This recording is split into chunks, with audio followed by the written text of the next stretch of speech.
And welcome back to the Film Ticket. Here's your host, Daniel Royers, and then there's me, Israni-Wenger. So this is our last episode for Season 1, and then we'll be back in the fall for Season 2. But let's not think about that, or else I'm going to get sad. So, Daniel, what are we talking about today? You know, today we are talking about something that I know is very dear and close to your heart, Kasich. Oh, yeah. Kung Fu Panda! No, not Kung Fu Panda, but actually kind of. But we're talking about Kung Fu movies today. I'm a huge Kung Fu movie fan. I know our producer, David's a huge Kung Fu movie fan. Oh, yeah. Daniel is he's seen a couple Rush Hour films. I've seen the Rush Hour Karate films. Kid films. But I'm Kung not, Fu Panda. I'm not an avid Kung Fu watcher like these two boys are. Yeah, so today we're going to first start talking about so Daniel, if you have anything to say in these conversations, go for it. If you don't know, then just shut your mouth.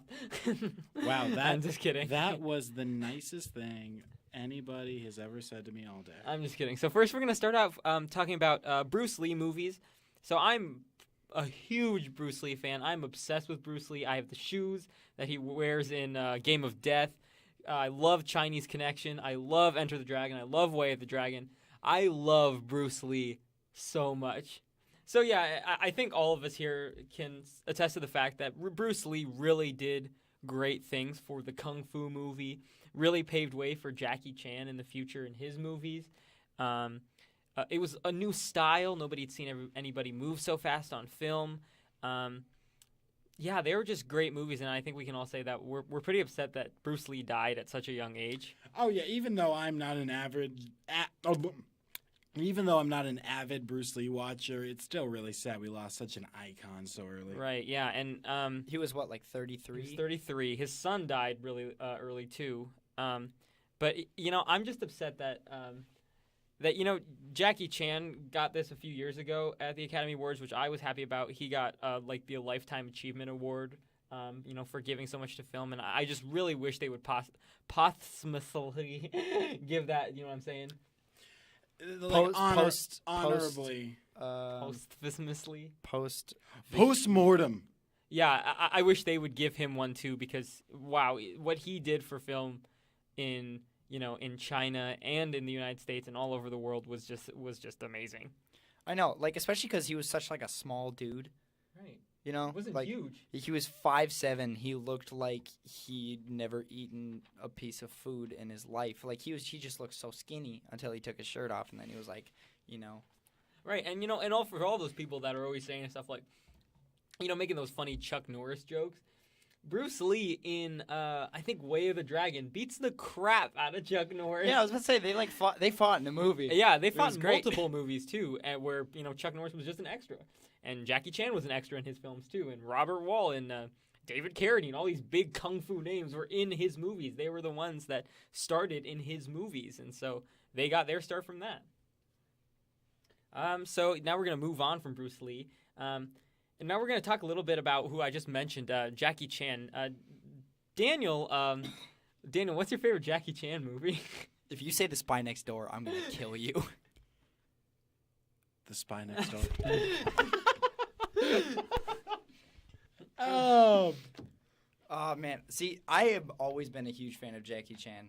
He's a good guy. I freaking love Jackie Chan. I don't know nearly as much about Bruce Lee as you do, but Jackie Chan is my guy. Honestly, Rush Hour. No, you know what?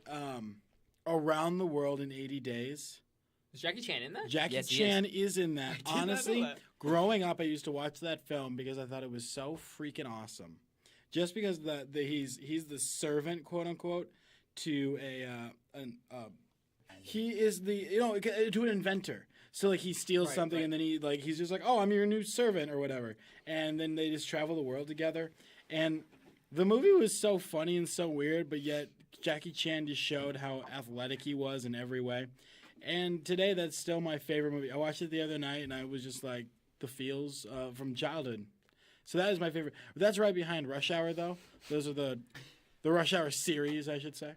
All right, and also, you mentioning Rush Hour and how he's in those films too, and honestly, when he first started too with his Chinese movies like Drunken Master and stuff like that, Jackie Chan not only uses great athleticism and amazing like kung fu skills, but he's hysterical when he does it. He knows how to make the physical humor amazing. Mm-hmm. Yeah, I know. It's like absolutely phenomenal. I was watching this this piece that this one guy, I can't remember who it was doing on like a bunch of Jackie Chan's like old movies versus like his movies now, and like in Hong Kong versus America. Right. And in like his old like Hong Kong movies from like the 80s and stuff, it's just like there's just this like fluidity to like all of his fight scenes.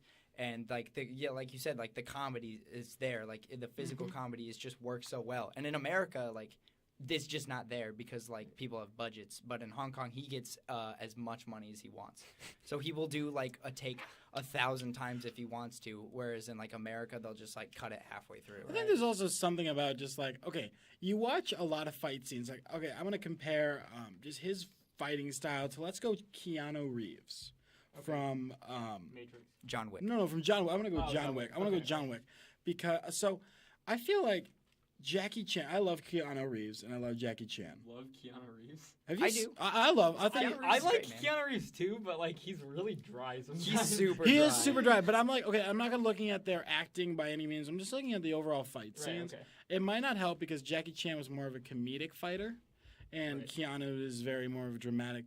But I feel like there's a difference in like between Americans when we are portrayed in fight movies. Like, you'll never really see Americans do kung fu, and it's just more of like punching and everything. And I feel like I'd say even the punches though, they don't I haven't like feel- yeah. they don't seem real. no, they don't. But when Jackie Chan, thank you, you took the words right out of my mouth like I needed you there. Thank you.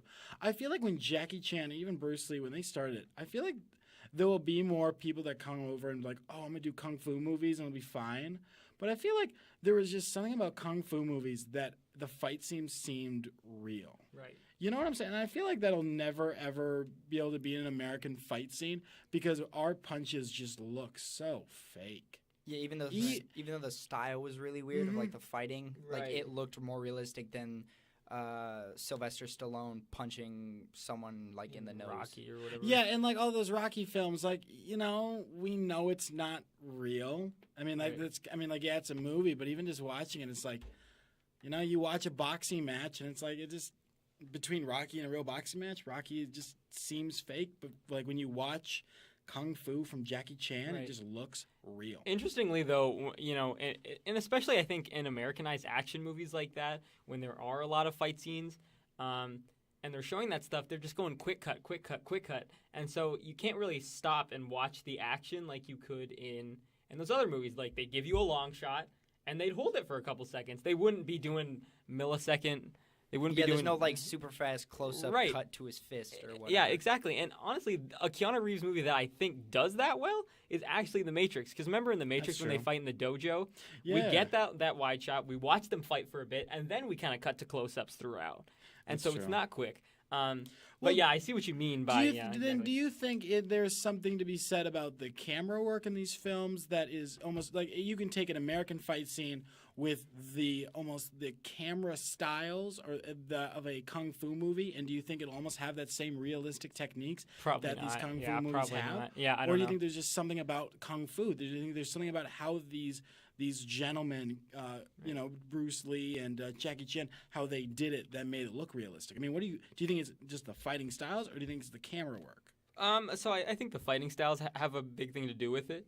Excuse me, but the camera techniques definitely butcher it. Like we were talking about 2 weeks ago when we were talking about Michael Bay films. Yeah. When we were talking about when the Transformers fight each other in the Transformers films, he's quick cutting so much that it gives you a headache. You don't know what's going on. And I feel like if he gave us that at a long shot, yeah, the fighting probably wouldn't look that great, but like at least we could tell what's going on. It wouldn't butcher the scene as much. So I think it would be like in that scenario where the fight would be happening. It wouldn't look spectacular, like the fluidity with Jackie Chan and Bruce Lee films, but it definitely wouldn't butcher the scene as much. Okay. Speaking of like camera styles and stuff, I will say I actually really appreciate what John Wick the movies do with their fight scenes because like a lot of action scenes they are like super quick cuts, but I feel like with John Wick specifically, like a lot of their action scenes, because he doesn't have too many like parts where he gets like into the close hand stuff. Like usually he's just like really tactical, like shooting people. Like usually those are all pretty long shots. The only problem I have with those is like they're always super dark, so it's really hard to see. Right. So like in a lot of action movies, if they keep it if they hold the shot, it's always like really dark, or there's something else that just like sort of makes it so it's harder to tell that like they're actually fighting. Right. And like in the kung fu movies, you don't get that. Everything's bright as day. Right. You're right. Yeah. So Anyway, back to the entire point here is we all love Jackie Chan. Yes, we do. love his Yes, we fluidity, do. his athleticism, his comedy. But you guys, we can't talk about Jackie Chan without talking about Kung Fu Panda. See, I thought we were going He to needs more lines. I thought we were going to talk about Chris Tucker, but yeah, we're going to talk about Kung Fu Panda. Actually, can we all do our Chris Tucker impersonation? No, All right. Kaysa, go first. My Chris Tucker impression is here. Let me back up from the mic a little bit. we should pull up a specific quote and then. No, that is a quote. Ready? Yeah. Can you understand the words that are coming out of my mouth? Yo, anybody can do a Chris Tucker impression if you yell and your voice is like slightly raised. Just I feel bad. Chris Tucker disappeared. No, I can't even do it. I'm laughing right now. I can't even. Yeah, like all of a sudden he just like showed up at the Oscar awards ceremony when they were giving it to Jackie Chan, and he was just fat. Chris Tucker was there? Yeah. Really? He was I fat. didn't know he was there. Yeah, dude, he gave him the award. What? He gave him the Are you award. sure? It was I'm Chris like Tucker? 85% sure. Are you sure it wasn't Samuel L? Let's just be honest. It was like 2016 when he got Yeah, the Oscar award. But I'm assuming that he's still a bit chunkier if that is him. Oh, yeah, right. Yeah. Oh my God! He's chunky, right? Like Dude, he's chunky. he looks old. He's chunky and old. He's not. I wouldn't say he's chunky, but he definitely looks. He's definitely getting up aged. there. He's not that old. He's definitely Those Rush Hour aged. films came out in like the late 90s, early 2000s.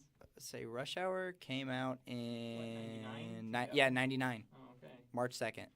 Yeah, that was 19 years ago. That's And he was great. like what, in his mid 20s? I wasn't born yet. Right. I want to hear Daniel's Chris Tucker impersonation. Do you understand the words that are coming out of my mouth? All right, go for it, David. Now it's you. I want to say a different one. Okay. Don't ever touch a black man's radio, boy. You can do that in China, but you get your ass killed out here, man. I like how he acts like he's all hood. Yeah, I You, I mean, It's like, Chris Tucker, you're not hood. I love Chris Tucker. Chris Tucker. I do too. Chris He's Tucker like an would- actually funny Kevin Hart. Dude, Kevin Hart's just not funny. Yeah, honestly, it's probably good Chris Tucker disappeared when he did, or else we probably would have gotten really annoyed with him, just like we got annoyed with Kevin Hart. Yeah. I feel like he really just like those movies were his peak. I'm happy that he ended on a high note.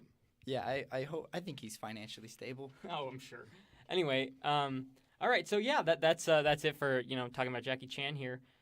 You really just want to talk about Kung Fu Panda, don't you? Listen, please, listen. dude, please do sing the song.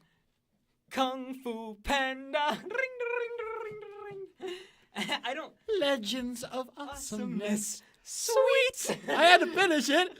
You start that Sorry, I song. forgot, You got to go to the end. Yeah, I don't. Yeah, Kung Fu Panda. For being an animated film, I love Kung Fu Panda. It's actually got. With its fluid animation, I don't want to harp on this too much because we've talked about Kung Fu Panda in the past on this podcast. Mm-hmm.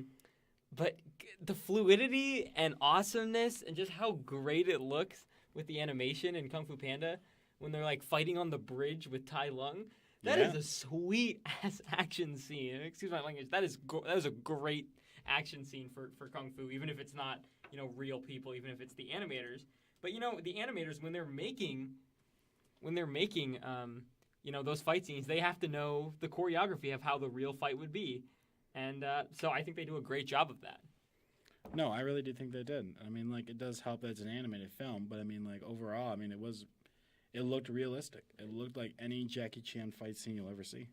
Right. And so, yeah, Daniel, is there any like kung fu or fighting movies that you are a big fan of, or not really? Honestly, the biggest one I'm a fan of is Rush Hour. Rush Hour. Rush Hour was really my. I mean, around the world, Around the World in 80 Days was my introduction to Jackie Chan, but I think Rush Hour is really when I'm just like, Kung Fu's pretty badass.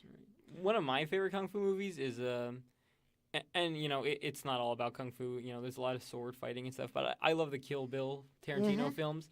You know, amazingly brutal. So don't watch if you're. If you're not good with blood. I have not for some odd reason not seen those in its entirety, but I have seen that ending scene where she's standing there with her sword in the iconic yellow suit, and then all of the ninjas just start pouring down with the swords. The crazy 88 come. And and it's just takes them all on. And it's just like, all right. And you know that yellow jumpsuit, you know that's an homage to Bruce Lee in Game of Death. Yeah, exactly. Yeah, I knew that. Yeah. So David, what is your peak kung fu movie? Ooh, always a big fan of the police story movies. But one of my favorites, just because it's so weird. There's this movie that came out in 1983, I believe. It's called Rumble in the Bronx. It's a Jackie Chan movie. Almost all the dialogue is like horribly what's it called? Yeah, dubbed into English. Yep. The lines are so bad, but like it's so much fun. There's a point where like Jackie Chan, with the help of like these thugs that he managed to like send down the right path, like steal an airboat to go like get back at this guy that's like the main bad guy that like screwed him over at the end, and like they run him over with the airboat, and he like comes back, and like you know, it's like that weird comic thing where like the back half of his like body just has no clothes on it anymore.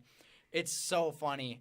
But like there's also this scene, because like there's that end to it, but then there's also this scene where Jackie Chan is trapped in an alleyway and they start batting bottles at him, like they hit bottles at him with a bat and it breaks, and oh my god, it looks so painful.